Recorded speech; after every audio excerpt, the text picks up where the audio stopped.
Hello friends, कैसे हैं आप लोग। चलिए स्टार्ट करते हैं रेशियो प्रोपोर्शन का लेक्चर नंबर 3। सर, पिछली दो क्लास में आपने रेशियो से रिलेटेड कॉन्सेप्ट और हमारे स्टडी मैट के सभी क्वेश्चन सॉल्व करा दिए थे। एक्सरसाइज 1A हो गया था।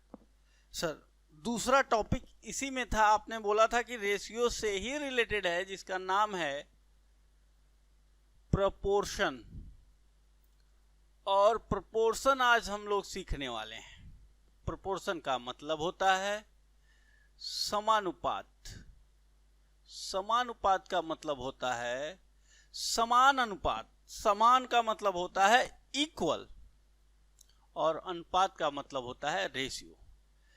प्रोपोर्शन कुछ नहीं है। प्रोपोर्शन का मतलब होता है जब दो रेशियोज आपस में इक्वल हो जाएं तो उनको समान अनुपात यानी प्रोपोर्शन कहते हैं। बस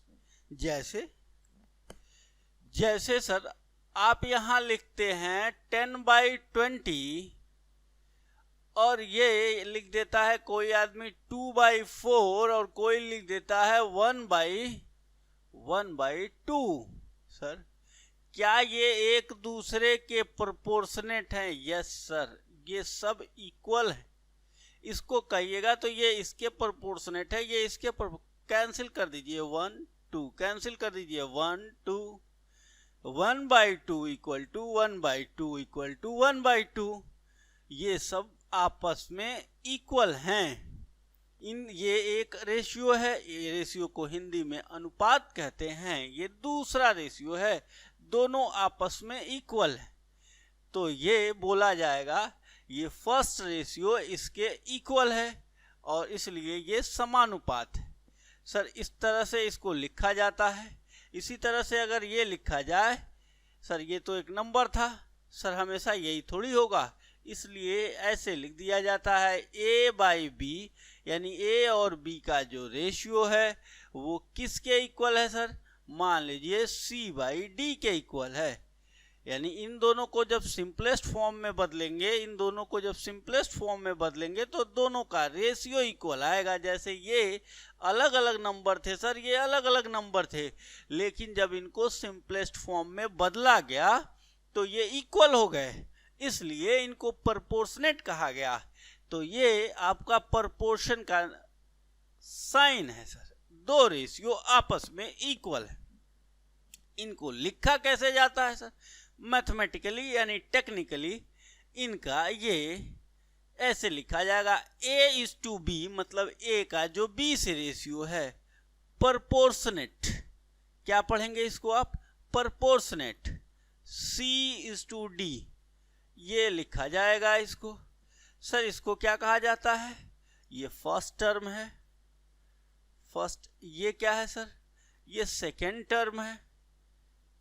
ये क्या है? ये थर्ड टर्म है। ये D क्या है सर? ये फोर्थ टर्म है। इन दोनों को मीन वैल्यू भी कहा जाता है।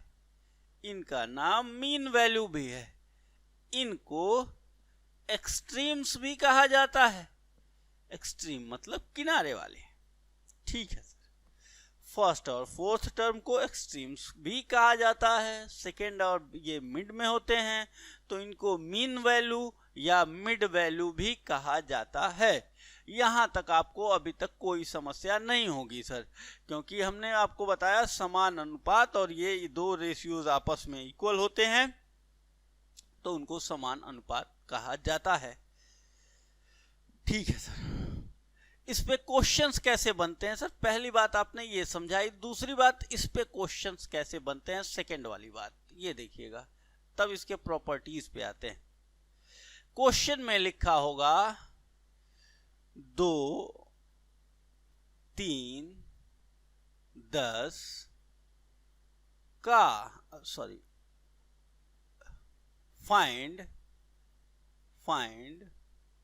Fourth proportional. ऐसे क्वेश्चन ऐसे लिखता है। बस ये आपको इतना सीख लिए, इस पे बड़े सारे क्वेश्चन आप सॉल्व कर सकते हैं सर। फाइंड फोर्थ प्रोपोर्शनल ऐसे लिखता है, देख लीजिए। Find fourth proportional of given data, given question, above data, कुछ भी लिखेगा। इसका फोर्थ प्रोपोर्शनल फाइंड करें। सर इसका मतलब ये फोर्थ प्रोपोर्शनल फाइंड करने का मतलब ये यहाँ से जब बोल दिया, मतलब ये है कि ये जो डेटा हैं इसमें चौथा डेटा हमें पता नहीं है, वो x है, ये आपस में प्रोपोर्शनेट हैं। सर प्रोपोर्शनेट का मतलब समान अनुपात में है, तो क्या इनको ऐसे लिखा जा सकता है 2 का जो 3 से रेशियो है, क्वेश्चन ये प्रोपोर्शनल वर्ड यूज कर दिया ना, क्वेश्चन यूज कर दिया, ये तो हम समझ गए कि 2 का जो 3 से रेशियो है वही रेशियो 10 का x से है। 2:3 प्रोपोर्शनेट 10:x, यानी 2/3 इक्वल टू 10/x। क्या ऐसा लिखा जा सकता है? बिल्कुल सर, ये जो लिखा हुआ है इसका मतलब यही होता है। अब इसको आप आसानी से सॉल्व कर सकते हैं। 2x cross multiply equal to 30, तो x की वैल्यू आ गई 15। 30 डिवाइड बाई 2 इक्वल टू 15। मतलब क्या हुआ सर? मतलब ये हुआ कि 2 का जो 3 से रेशियो है तो 2:3, 10 का वही 15 से होगा, 5 से कट जाएगा, 2:3 आएगा। मतलब मेरा आंसर सही है सर। अगर यहाँ 15 रखेंगे तो इन दोनों का जो रेशियो होगा वही रेशियो इन दोनों का भी है, और हमने इसे चेक भी कर लिया। इस तरह से सर क्वेश्चंस पूछे जाते हैं और आप सॉल्व कर देंगे। सर सेकेंड पॉइंट में और क्या क्वेश्चन पूछा जाएगा? यहाँ पे पूछेगा 2, 3, 10 फाइंड थर्ड प्रोपोर्शनल। सर सवाल वही है, बात बदल दी आपने। 2, 3, 10 फाइंड थर्ड। थर्ड मतलब जानते हैं तीसरा, third proportional of given data, given question, above data, कुछ भी लिख सकता है सर। तो बताइए इसका आंसर क्या होगा? अब देखिएगा, आप ये मत समझिएगा कि हमेशा कोई वैल्यू नहीं, यहाँ फोर्थ प्रोपोर्शनल, डेटा सेम है दोनों। सर इसका मतलब ये है कि थर्ड प्रोपोर्शनल का मतलब 2 का जो 3 से रेशियो है वही रेशियो x का 10 से होना चाहिए। समझ में आ गई बात? क्वेश्चन में जो बातें लिखी हुई हैं बात को पकड़ना सीखिए। थर्ड प्रोपोर्शनल लिख दिया, वो मतलब पिछली बार फोर्थ प्रोपोर्शनल लिखा था, मतलब 2 का जो 3 से रेशियो है वही 10 का x से होना चाहिए। थर्ड प्रोपोर्शनल लिखने का मतलब 2 का जो 3 से रेशियो है x का, थर्ड यहां आता है ना सर बीच में, x का 10 से होना चाहिए। मतलब 10 क्या हो गया? थर्ड प्रोपोर्शनल अगर गायब है इसका मतलब कि उसके बाद वाली वैल्यू ये फोर्थ प्रोपोर्शनल है। ये अंडरस्टूड है, ये आपको समझना पड़ेगा क्वेश्चन की भाषा को पढ़ के। आइए सर लिख देते हैं यहाँ पे 2/3 equal to x/10। Cross multiply करने के लिए आप स्वतंत्र हैं। 3x इक्वल टू 20, तो x की वैल्यू 20/3 जो भी आ गई है, ये आ गया आपका आंसर। सर अगर क्वेश्चन मिटा दें इसको, यहां हमने सिर्फ समान अनुपात समझाया था आपसे, प्रोपोर्शन। ये कॉन्सेप्ट जो हैं ये अगर समझ लिया आपने तो फिर ये क्वेश्चंस जो सॉल्व करने हैं ना एक्सरसाइज के, उसमें कोई नई बात नहीं आएगी। जो हम यहाँ समझाएंगे वही बातें आनी है। 2-2 मिनट में इन एप्लीकेशंस का यूज करेंगे आप और क्वेश्चंस को सॉल्व कर पाएंगे। सर इसी क्वेश्चन को ऐसे भी लिख सकता है क्या? 2, 3, 10 फाइंड, अब मेरा इशारा समझ चुके होंगे आप, find second proportional of given data. अगर ऐसा लिखा हुआ है तो क्या करेंगे आप? सर 2 दिया है, x दिया है, 3 दिया है, 10 दिया है, सेकेंड प्रोपोर्शनल गायब था। इसका मतलब ये हुआ, यानी 2 का जो x से रेशियो है, मेरे साथ आप लोग पढ़ेंगे, 2 का जो x से रेशियो है, 2 का जो x से रेशियो है सर, प्रोपोर्शनेट का मतलब वही रेशियो 3 का 10 से होगा। यानी कि 2/x equal to 3/10 cross multiplication x 3x equal to 20, तो x की वैल्यू कितनी आ गई सर 20/3। पिछली बार भी यही आया था, ठीक था, कोई दिक्कत नहीं। अच्छा 20/3 और इस बार 2x 3x, ठीक है। यानी कि देखिएगा अगर यहाँ रख के दिखा दीजिए सर तो 2:20/3, क्या ये रेशियो इस 3/10 के इक्वल है? सर चेक कर लीजिए, 2/20/3 क्या 3/10 के इक्वल है? हाँ सर, ये 3 ऊपर जाएगा, मल्टीप्लाई हो जाएगा 3 × 2/20। क्या ये 3/10 के इक्वल है? हाँ, 2 से कैंसिल हुआ 10, 3/10 इक्वल टू 3/10। हमने चेक कर लिया, हमारे जो आंसर्स आ रहे हैं वो सही आ रहे हैं। लेफ्ट हैंड साइड का जो रेशियो है वो राइट हैंड साइड के इक्वल है सर, इसलिए ये प्रोपोर्शनेट है, प्रोपोर्शन में है, ये एक समान अनुपात में है। क्लियर हुई बात? सर अगर फर्स्ट प्रोपोर्शनल कह देता तो x 2 3 10 ऐसे लिखे। सर उसको भी मत छोड़िए, हम कॉपी में लिख रहे हैं, उसको भी लिखवा ही दीजिए। लीजिए उसको भी लिख लीजिए आप। ये क्वेश्चन है 2 3 10 फाइंड फर्स्ट proportional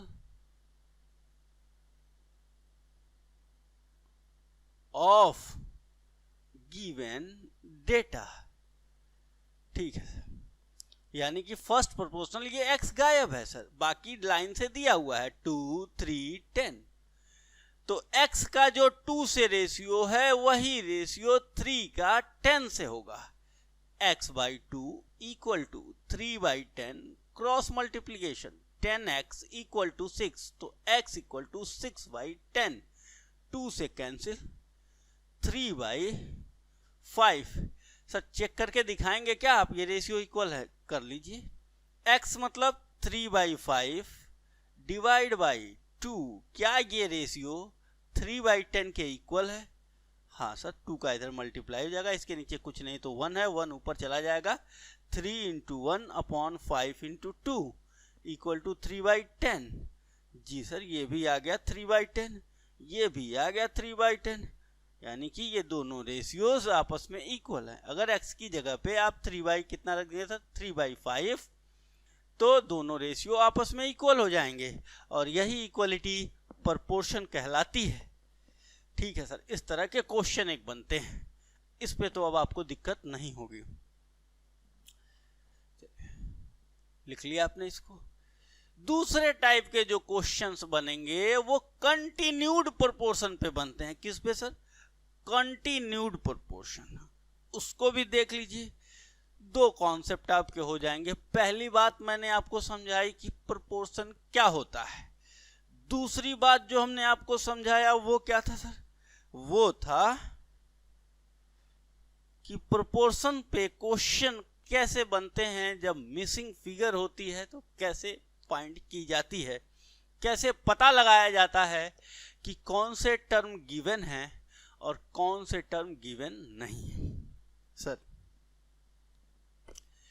तीसरी बात जो हम बताते हैं, ये एक कॉन्सेप्ट है कॉन्टिन्यूड प्रोपोर्शन का।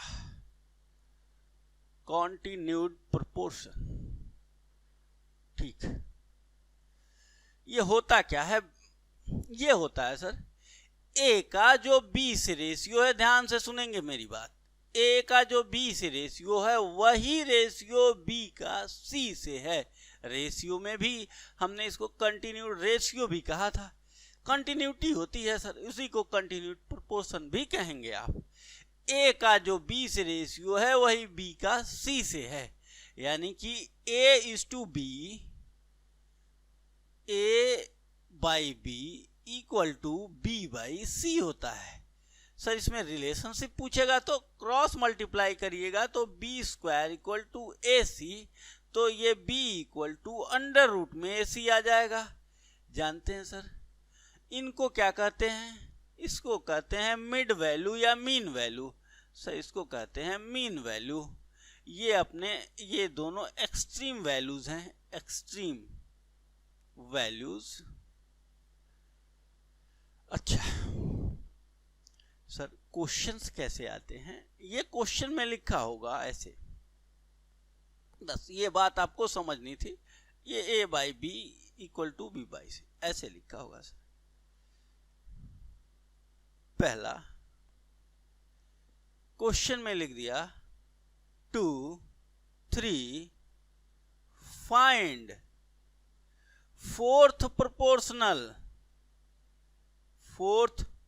Proportional of given data. Sir यही क्लू है, क्लू मतलब सर मतलब इसकी बात छुपी हुई है, इसमें क्या छुपी हुई है सर, दो ही डेटा दिए हैं और फोर्थ प्रोपोर्शनल फाइंड करने वाले, फोर्थ प्रोपोर्शनल फाइंड करना है, प्रोपोर्शन में 4 डेटा होते हैं कम से कम, 4 में से 3 दे दोगे तो चौथा हम फाइंड कर देंगे अगर हमें पता होगा कि ये प्रोपोर्शन में है। तो तुमने 2 डेटा दिया और हमसे फोर्थ प्रोपोर्शनल फाइंड करने की, थर्ड कहाँ गया, हम यही समझ जाएंगे कि ये लगता है कंटिन्यूड प्रोपोर्शन का क्वेश्चन है। समझ में आ गई बात, क्या समझेंगे आप, लगता है कंटिन्यूड प्रोपोर्शन का क्वेश्चन है, क्योंकि 2 डेटा देके फोर्थ प्रोपोर्शनल पूछ रहे हो, कम से कम तुमको 3 डेटा देने चाहिए थे। अभी तक हम क्वेश्चन लगा रहे थे, 3 डेटा थे, एक्स गायब था, फाइंड कर ले रहे थे a/b इक्वल टू c/d करके। अब 2 डेटा देके तुम 2 डेटा कैसे गायब कर सकते हो यहाँ, यानी कि क्वेश्चन करा यानी आप समझदार नहीं है, इस तरह का क्वेश्चन करते हैं तो आप समझदार नहीं हैं, आपको समझदार बनना होगा। और समझदार कैसे बनेंगे सर, कंटिन्यूड प्रोपोर्शन का कॉन्सेप्ट जानते हैं अगर तो हम समझदार बन जाएंगे। कंटिन्यूड प्रोपोर्शन में होता है कि सर 3 ही डेटा दिए होते हैं, ए बी सी ऐसे लिखा होता है, are in proportion. Sir 3 data में कैसे प्रोपोर्शन हो सकता है, हो सकता है अगर ये कंटिन्यूड होंगे तभी, मतलब ए का जो बी से रेशियो है वही रेशियो बी का सी से है। 3 डेटा में से 4 डेटा निकल के आ गए जब लिखना हुआ तो, यानी जब 3 डेटा होते हैं और प्रोपोर्शन की बात करता है तो इसका मतलब ये जो बी है ये मीन वैल्यू है, ये ए के साथ वही रेशियो रखता है जो बी के साथ रखता है। यदि आपको ये बात समझ में आ गई हो तो हम आगे बढ़ते हैं, बढ़ें सर आगे बढ़ें, समझ में आ गई। यानी कि क्या दिया हुआ है 2 3 और x, ये फोर्थ डेटा है, यानी 3 बीच में है, यही फाइंड करना है x को। 3 बीच में है तो मतलब क्या है सर, यही मीन वैल्यू है, यही मीन प्रोपोर्शनल है। 2 का जो 3 से रेशियो है वही रेशियो 3 का x से है। 2:3 equal to 3:8, sorry 3:x, 2/3 equal to 3/x। क्या ऐसा आप लिख सकते हैं जी सर, 2x इक्वल टू 9 तो x की वैल्यू 9/2 आ गया सर। 2 का जो 3 से रेशियो है वही 3 का 4.5 से होगा, देख लीजिए 2 का जो 3 से रेशियो है वही रेशियो 3 का 4.5 से होगा, देख लीजिए ये इसका 1.5 गुना है, ये इसका 1.5 गुना है। इसको कैंसिल करेंगे सर तो यहाँ से डेसिमल हटा दीजिए, 0 लगा दीजिए, 5 से 15 से कैंसिल कर दीजिए, 2 15 से कैंसिल कर दीजिए, 3 आ गया सर। प्रोपोर्शन में 2/3 इक्वल टू 2/3 सही है, आंसर सही है, चेक कर रहे थे जी, चेक हो गया ये। यहाँ सर ऐसे क्वेश्चन और भी बना सकता है क्या जी, इसमें ए इसमें बी, और क्या बनाएगा, कहेगा 2 3 फाइंड थर्ड प्रोपोर्शनल। सारी संभावनाएं हम इसमें लेके आपको कुछ सिखा दे रहे हैं। Find third proportional of given data. अब तो आपकी समझदारी जाग चुकी होगी, आप समझ चुके होंगे कि इस क्वेश्चन को अब सॉल्व कैसे करना है। सर थर्ड प्रोपोर्शनल गायब है, यानी कि यही 2 का जो 3 से, थर्ड प्रोपोर्शन का मतलब क्या होगा सर, यानी कि थर्ड प्रोपोर्शन ही यहाँ पे, थर्ड इसमें नहीं लिखता, इसमें क्या करता है कि थर्ड मीन प्रोपोर्शनल, ये थर्ड वाला जो होगा मीन होगा, या यहाँ पे x लिख दीजिए, मान लीजिए वही चीज है। ये 2 का जो 3 से रेशियो है ये सेकेंड प्रोपोर्शनल, और इसका थर्ड प्रोपोर्शनल जो होता है ना ये 3 का x है, तो ये तो फोर्थ प्रोपोर्शनल हो जाएगा सर। थर्ड या सेकेंड प्रोपोर्शनल दोनों इसमें मीन प्रोपोर्शनल होता है, यानी थर्ड बोल दिया तब भी x, सेकेंड वाला भी x, थर्ड वाला भी x, और लास्ट वाला है 3। थर्ड प्रोपोर्शनल कंटिन्यूड रेशियो में सेकेंड प्रोपोर्शनल के इक्वल होता है। अगर उसने गलती से थर्ड लिख दिया, जबकि वो थर्ड लिखना नहीं चाहिए, वो लिखेगा इसमें इसको मीन प्रोपोर्शनल। अक्सर बात वो फाइंड करने की करेगा तो कहेगा मीन प्रोपोर्शनल बताइए या फोर्थ प्रोपोर्शनल बताइए, चौथा टर्म बताइए या मीन वाला टर्म बताइए या फर्स्ट वाला बताइए। तो आप यहाँ पे समझ जाएंगे कि ये वैल्यू गायब है। सर सेकेंड भी कहता तब भी हम ऐसे ही लिखते, फर्स्ट कहता तब हम इस तरह से नहीं लिखते। चलिए, तो ये हो गया 2/x equal to x/3, third proportional या सेकेंड प्रोपोर्शनल, दोनों केस में ऐसे ही करेंगे आप। x² इक्वल टू 6, तो x की वैल्यू आ गई रूट में 6। सर सेकेंड वाला बोलेगा तो भी ऐसे। फर्स्ट वाला बोलेगा फाइंड, ऐसे भी लिख सकता है 2, 3, और ये क्वेश्चन ये ठीक तरीका है लिखने का, find mean proportional, find mean proportional of given data. Given data का मीन प्रोपोर्शनल फाइंड कीजिए। तो इसका मतलब क्या हुआ, 2x और 3, दो का जो x से रेशियो है वही रेशियो x का 3 से है। क्वेश्चन ऐसे पूछता है, आप फिर भी ऐसे लिखेंगे 2/x इक्वल टू x/3, और ये इक्वेट करेंगे तो x² इक्वल टू 6, तो x की वैल्यू आ गई रूट में 6। ठीक है सर, मीन प्रोपोर्शनल अगर बोलेगा तो हमें बात समझ में आ गई है। हम कंटिन्यूड रेशियो को लेके आगे बढ़ रहे हैं, आगे बढ़ते हैं और आगे।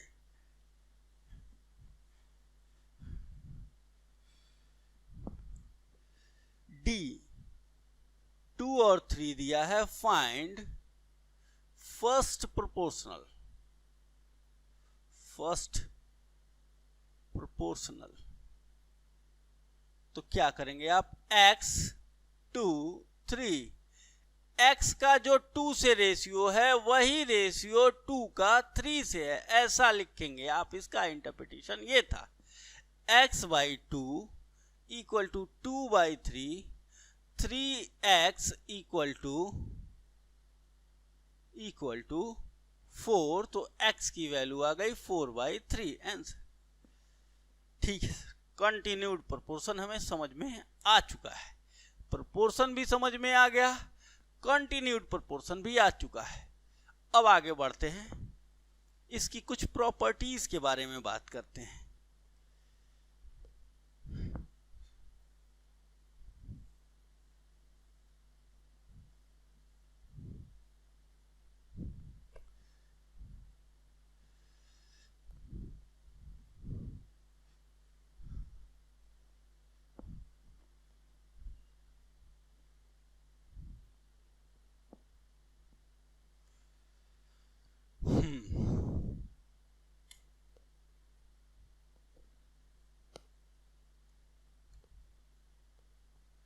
कुछ प्रॉपर्टीज सर, फर्स्ट प्रॉपर्टीज जो हैं इसकी, प्रॉपर्टीज ऑफ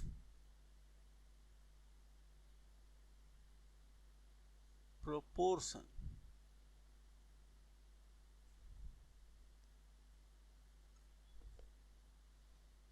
इसकी प्रॉपर्टीज क्या होती हैं? पहला,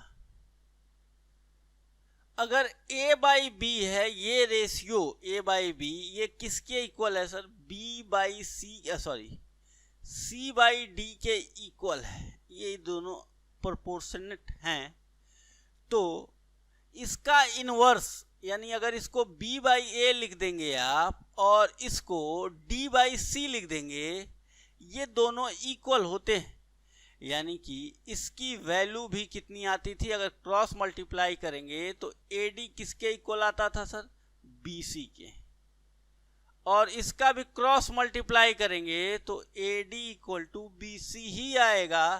मतलब सर अगर कोई प्रोपोर्शन ऐसे लिखा हुआ है, यदि हम उसको इस प्रकार लिख देते हैं, इसको इस प्रकार लिख दें सर, ये देखिएगा एरो का साइन, और इसको इस प्रकार लिख देते हैं, तो क्या हम कोई गलती किए मैथमेटिकली? बिल्कुल नहीं। मैथमेटिक्स में आप कुछ भी लिखिए सर, x बराबर y है, मैथमेटिक्स में तो यही दिक्कत नहीं है, बुरा ही नहीं मानता है। x बराबर y है, इधर सर 100 से मल्टीप्लाई, इधर भी 100 से मल्टीप्लाई, ये बुरा नहीं मानता, कहता अभी भी हम इक्वल हैं। सर एक बच्चा आता है, इधर 100, इधर 2 से डिवाइड, इधर भी 2 से डिवाइड, अभी भी मैथमेटिक्स बुरा नहीं मानेगा, कहेगा हम इक्वल हैं, बस ये इक्वलिटी डिस्टर्ब नहीं होनी चाहिए। ये कर रहा है मैं AD इक्वल टू BC, इतना चेंज करने के बाद फिर भी AD इक्वल टू BC, यानी ये इन्वर्स कर दिया गया, तब भी प्रोपोर्शन में कोई चेंज नहीं हुआ। इस प्रॉपर्टी का नाम है इनवर्टेंडो। क्या बोलेंगे आप? इनवर्टेंडो। ठीक है सर, इस प्रॉपर्टी का नाम इनवर्टेंडो आप सीख चुके हैं।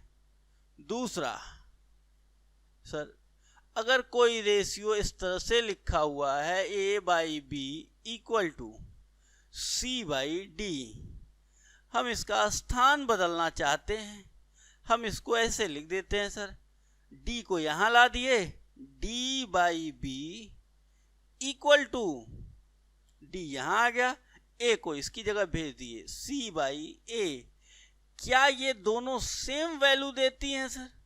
देख लीजिए, यहाँ क्रॉस मल्टीप्लाई करेंगे तो आएगा AD इक्वल टू BC, यहाँ भी क्रॉस मल्टीप्लाई करेंगे तो आएगा AD इक्वल टू BC। बिल्कुल सर सेम वैल्यू देती है, यानी इसको हम ये लिख दें, इसको ये लिख दें, तो क्या कोई फर्क पड़ेगा? नहीं सर। अगर इन दोनों का जगह बदल दिया जाए तो तब भी कोई फर्क नहीं पड़ेगा। अगर A/C, C यहाँ से उठा के यहाँ रख देते हैं, B को यहाँ से उठा के यहाँ रख देते हैं, B/D ऐसा अगर हम करते हैं तब भी कोई फर्क नहीं पड़ेगा, वही आंसर आएगा। क्रॉस मल्टीप्लाई करेंगे तो AD इक्वल टू BC, और इस प्रॉपर्टी का नाम है, देखिएगा ये प्रॉपर्टी, ये ऊपर वाले का नाम है, ये इनका नाम है, और इनका नाम है अल्टरनेंडो। क्या नाम बोलेंगे आप? अल्टरनेंडो। इन लोगों का नाम है अल्टरनेंडो। दो प्रॉपर्टीज हैं। इस तरह से अगर हम प्लेसेस को चेंज करते हैं, अल्टर कर देते हैं, बदल देते हैं, तो उस प्रॉपर्टी को कहते हैं, ये प्रोपोर्शन का अल्टरनेंडो प्रॉपर्टी है। थर्ड प्रॉपर्टी देखेंगे आप, क्या है सर? कंपोनेंडो। नाम तो ऐसे हैं जैसे कोई हिंदी फिल्म का विलेन हो।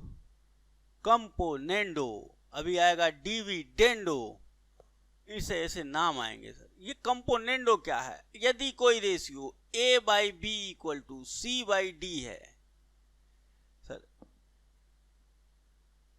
इधर भी एक इसमें भी अगर 1 ऐड कर सर, अगर 10 इक्वल टू 10 है, बताइए ये इक्वल है कि नहीं है? इक्वल है सर। इसमें भी 1 ऐड कर देते हैं, इसमें भी 1 ऐड कर देते हैं। हमने बोला ये मैथमेटिक्स है, बुरा नहीं मानता, कहता है ये इक्वलिटी मेंटेन रहनी चाहिए, मेरे साथ कुछ भी कर लो। 11 इक्वल टू 11 ही है, यही इक्वेशन का मूल मंत्र है। जिस दिन ये बात आपको समझ में आ जाएगी, कहीं कुछ ऐड कैसे करना है, दो साइड में क्या माइनस कर सकते हैं, क्या डिवाइड कर सकते हैं, तो समझ लीजिए कि आप इक्वेशन के क्या हो चुके हैं, मास्टर। तो सर इधर ऐड कर दिया जाए, अगर 1 A/B साइड में भी 1 ऐड कर दिया जाए और C/D साइड में भी 1 ऐड कर दिया जाए, क्या वैल्यू में कोई अंतर आएगी? बिल्कुल नहीं आएगी। इसकी वैल्यू कितनी मिलती थी? इसकी वैल्यू आती थी AD equal to BC। Cross multiply इसका करेंगे आप सर, इसको तो ऐसे लिख सकते हैं आप, LCM इसका, उसके नीचे कुछ नहीं है तो 1 है, इसके नीचे 1 है, LCM लेंगे तो B होगा, ये हो जाएगा A प्लस B, 1 से डिवाइड होगा तो B, और यहाँ पे एलसीएम होगा डी, डी से डिवाइड हुआ 1 तो सी, 1 से डिवाइड हुआ तो डी, डी में 1 का मल्टीप्लाई हुआ तो डी। ये आ गया सर।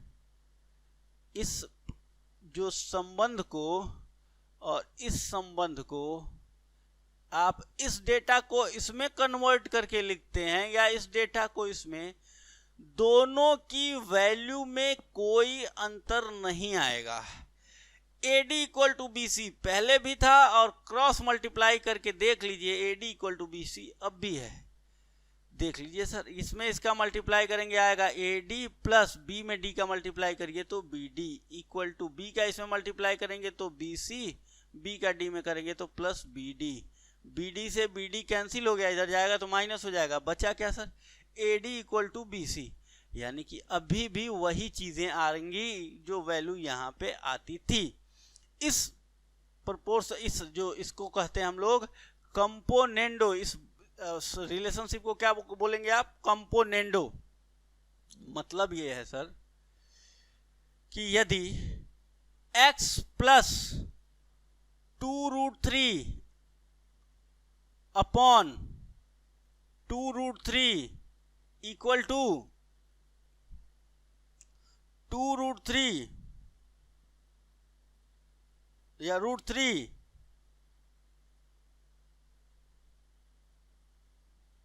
प्लस 1 या 1 ये 8 अपॉन 8, अगर ये चीज ऐसे लिखी हुई है, देखिएगा इतना बड़ा सा सॉल्व करने में तो दिक्कत होगी। अब इसमें हम लगा देते हैं कंपोनेंडो, मतलब ये लिखा हो तो ये लिखा जा सकता है सर इस प्रॉपर्टी का मतलब, क्योंकि इसकी भी वैल्यू यही आती है और इसकी भी वैल्यू यही आती है। क्यों सर, क्योंकि दोनों साइड में 1 ऐड किए तो ये आ गया, कैंसिल हो जाएगा 1 1, फिर वही वैल्यू मिल जाएगी। अब इस तरह से क्वेश्चन, क्या ये a plus B upon B, A plus B upon B, C plus D upon D है क्या सर? इसी को कंपोनेंडो वाला फॉर्मूला अगर यूज किया जाए तो सर कंपोनेंडो के नियम से अगर इसको x अपॉन 2√3 इक्वल टू ये c है √3 अपॉन 8 लिख दीजिए ना, तो ये दोनों की वैल्यू सेम आएगी।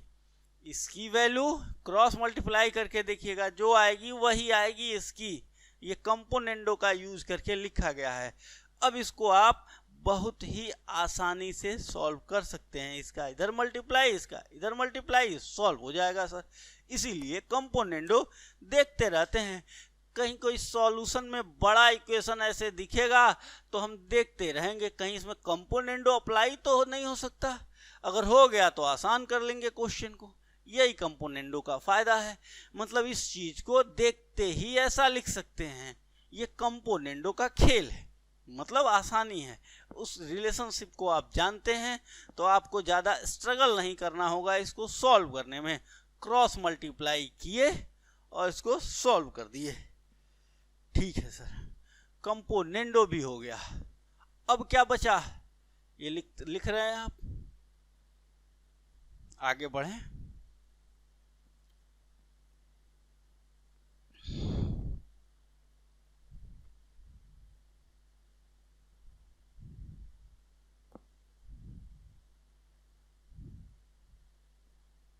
अब आता है नया नाम, डिविडेंडो। पता नहीं कौन सा नंबर था sir, third fourth, alternendo componendo fourth number, third fourth number था ये सर। डिविडेंडो आ गया। ये क्या करता है, कहता है कि अगर a बाई बी कोई रेशियो है और वो c बाई डी के इक्वल है, यानी ये प्रोपोर्शनेट है, तो दोनों साइड से 1 माइनस करने से कोई फर्क नहीं पड़ता, वैल्यू सेम आती हैं। और c बाई डी माइनस 1 ये वैल्यू और ये वैल्यू सेम आएंगी सर। इसको अगर थोड़ा सा और अच्छे से लिख दिया जाए तो a माइनस बी एलसीएम लेके तो upon B equal to c minus D upon D आ जाएगा।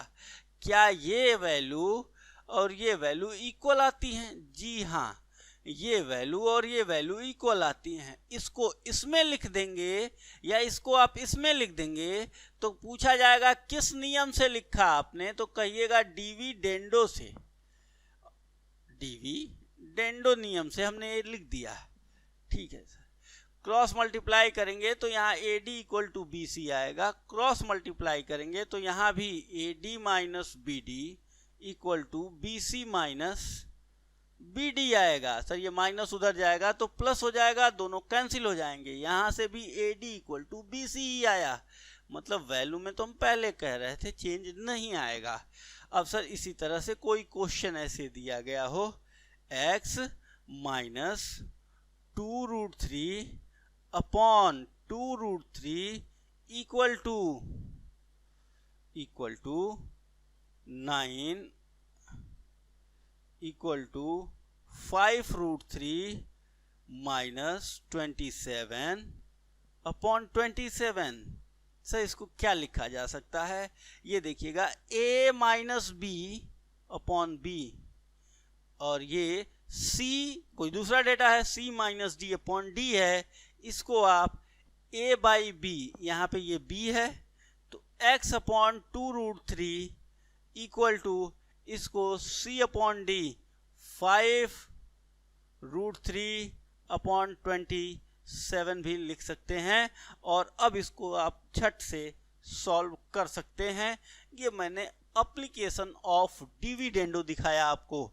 सर इन दोनों को मिला दिया जाए तो क्या बन जाएगा, इधर देखिए लिख लिया आपने इसको, कंपोनेंडो एंड डिविडेंडो, एक ही दोनों कॉन्सेप्ट अगर एक ही जगह अप्लाई कर दिया जाए तो एक नया नाम बन के आता है, नया रिलेशनशिप।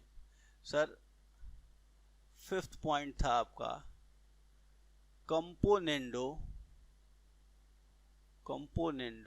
एंड डिविडेंडो, ठीक है ना,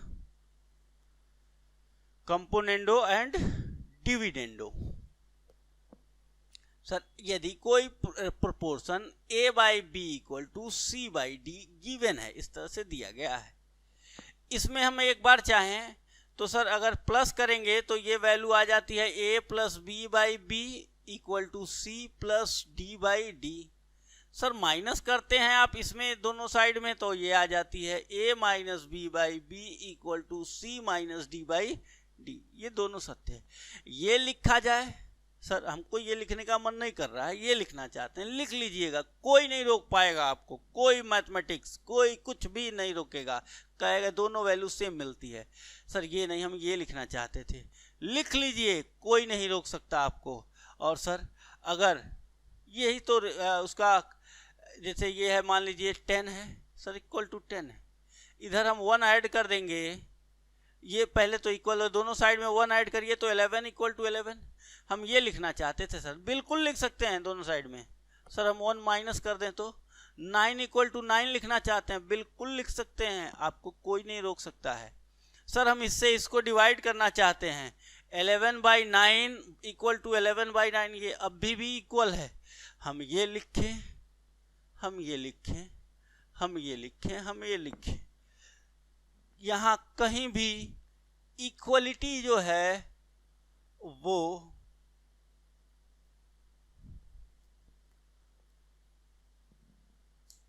हर जगह इक्वलिटी फॉलो की गई है, यही मैथमेटिक्स का नियम है, ऐड करना दोनों साइड में, दोनों साइड, तब ये इक्वल का साइन मेंटेन रहना चाहिए, बाकी कुछ भी करते रहिए, रोकने की जरूरत नहीं है अपने आप को।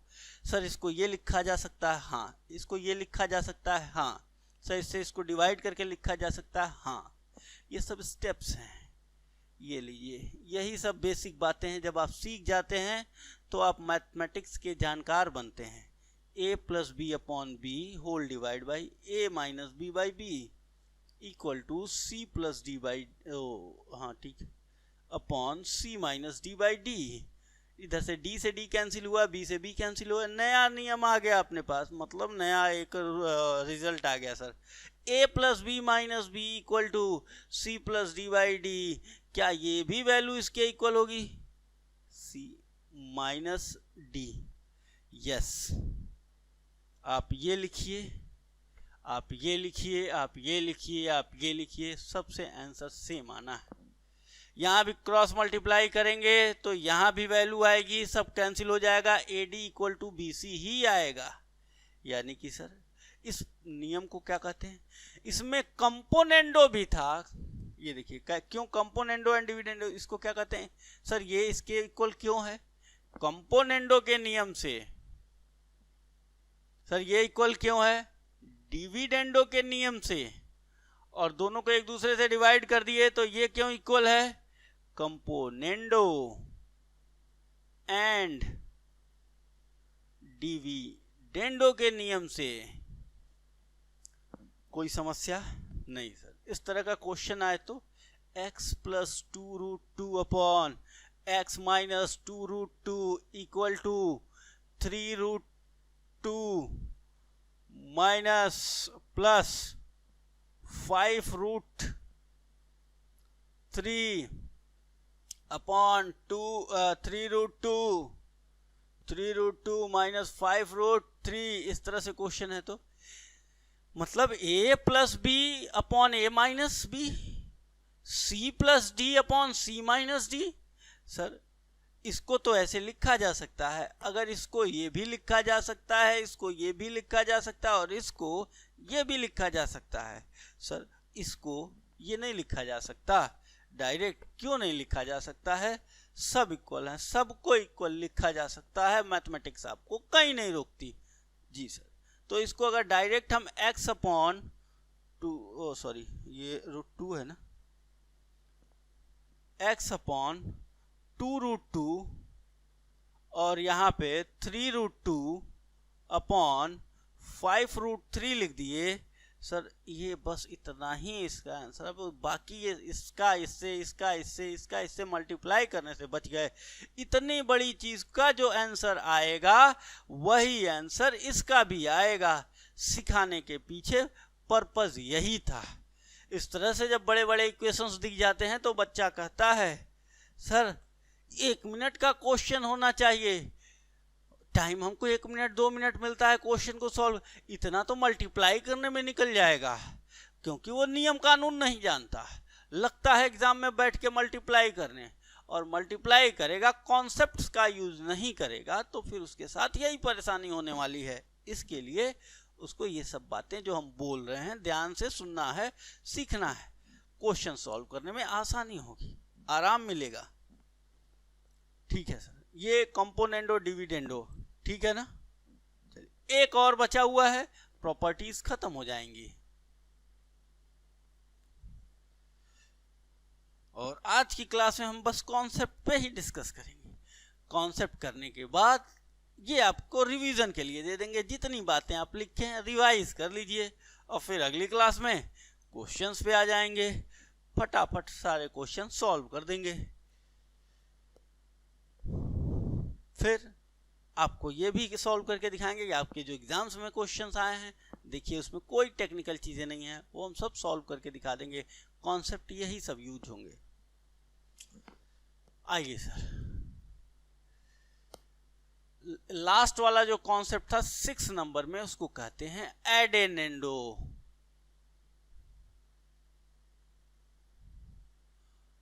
क्या होता है सर इसमें, अगर a by B equal to C by D दिया हुआ है सर, और सी के डी के बाद क्या आता है, e by F equal to, और आगे बढ़ा दें A B C D E F G H आता है सर, जी बाई एच दिया, इस तरह से दिया हुआ है। तो ये रेशियो अगर इसके इक्वल है, ये इसके इक्वल है, ये इसको, अगर इन सबको ऐड कर दिया जाए ना, a plus C plus E plus G divide by, इन सबको ऐड कर दीजिए, b plus D plus F plus H, ये रेशियो इसके इक्वल। मतलब इसको अगर ये लिखना चाहिए, इक्वल दिया होगा तो हम सर ये सब इसके भी इक्वल होंगे। यानी अगर आपसे पूछा जाए सर ये a by B, a plus C plus E plus G plus B plus D plus F plus H equal होंगे, हाँ इसको आप लिख सकते हैं सर।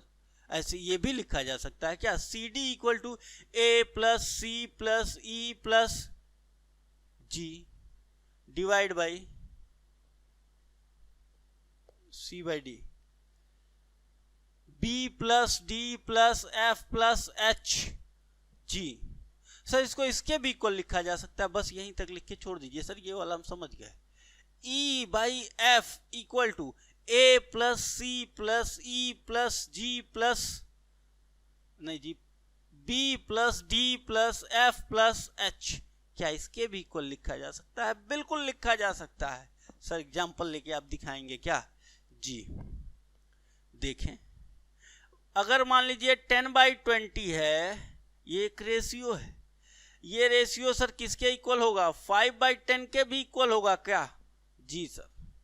सर ये रेशियो 1/2 के भी इक्वल होगा क्या? जी सर। रहने दीजिए, इतना ही लीजिए, इतना में भी ये रूल अप्लाई होता है। क्या इसकी वैल्यू 1/2 आएगी? क्या इसकी भी वैल्यू 1/2 आएगी? क्या इसकी वैल्यू तो 1/2 है ही सर। क्या इन सबको ऐड करने पे भी 1/2 ही आएगा? जी। 10 + 5 + 1 20 + 10 + 2 देख लीजिए, 10 और 5 15 और 1 16 होता है, 16। 20 और 10 30 और 2 32 होता है, कैंसिल होके 1/2 आएगा। मेरा बताया हुआ ठीक था सर। यानी ये वैल्यू इसके इक्वल लिखी जा सकती है। जी हाँ। ये वैल्यू इसके इक्वल लिखी जा सकती है। जी हाँ। ये वैल्यू इसके इक्वल लिखी जा सकती है, तो बोलिएगा जी हाँ। और ये था एडेनेंडो। इसी तरह चलता है सब्स्ट्रानेंडो। सब लास्ट वाला ये है सर, सब्स्ट्रानेंडो।